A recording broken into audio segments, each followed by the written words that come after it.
Tonight on Dutton Ranch, what should have been a celebration turned into one of the most shocking nights the ranch has ever seen. This wasn't just another family gathering.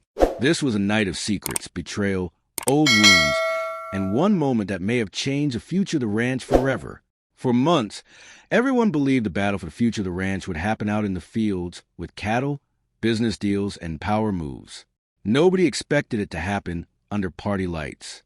Episode 7 opens by pulling viewers back in time, not to explain business, not to explain money, but to explain pain.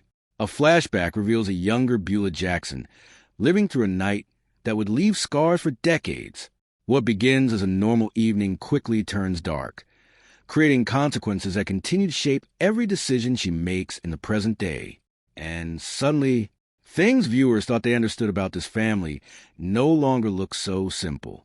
Back in the present, the entire ranch is preparing for something historic, the 190th anniversary celebration.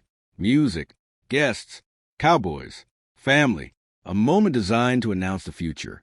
Everyone believes they already know what's coming. The expectation hanging in the air is simple. Joaquin has earned his place. After everything he's done, after years of loyalty, tonight should belong to him. But if this show has taught viewers anything, nothing stays simple for long. As the celebration begins, tension quietly builds.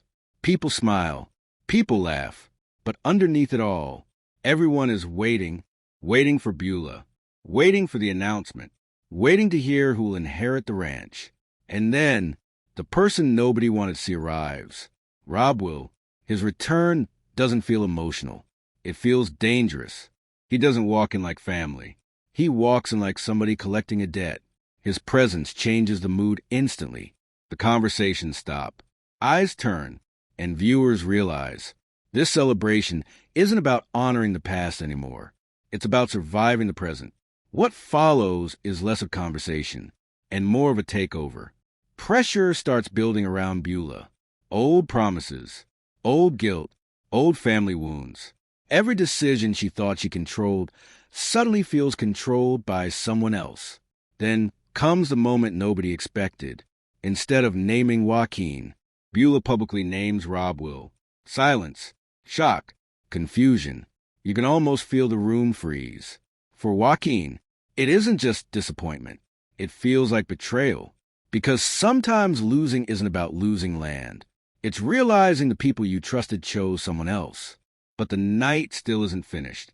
Because while one family is breaking, another story explodes nearby. Carter, young, emotional, trying to hold himself together, trying to understand feelings he doesn't fully know how to carry. After an emotional clash involving Orena and rising frustration throughout the night, Carter reaches his breaking point, and suddenly the celebration turns chaotic. No speeches, no happy ending, just emotion spilling into public view.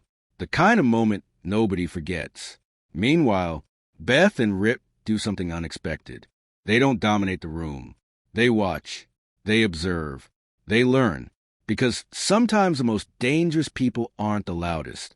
Sometimes they're the ones standing quietly while everyone else reveals their weaknesses. And Episode 7 makes it feel like Beth and Rip are seeing the full picture for the first time. Then comes the final blow. Beulah, already carrying years of pressure, already carrying the weight of impossible choices, suddenly collapses.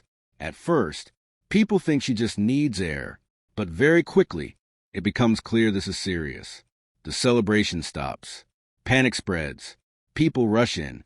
Emergency help is called, and the woman who held everything together can no longer stand. Episode 7 doesn't end with answers. It ends with questions. Will Beulah survive? Was naming Rob Will her real decision or a desperate sacrifice? Can Joaquin forget what happened? And now that the ranch is more divided than ever, who actually controls the future? One thing is clear. Episode 7 wasn't about who owns land. It was about who carries the weight of history. And by the time the credits roll, nobody leaves unchanged.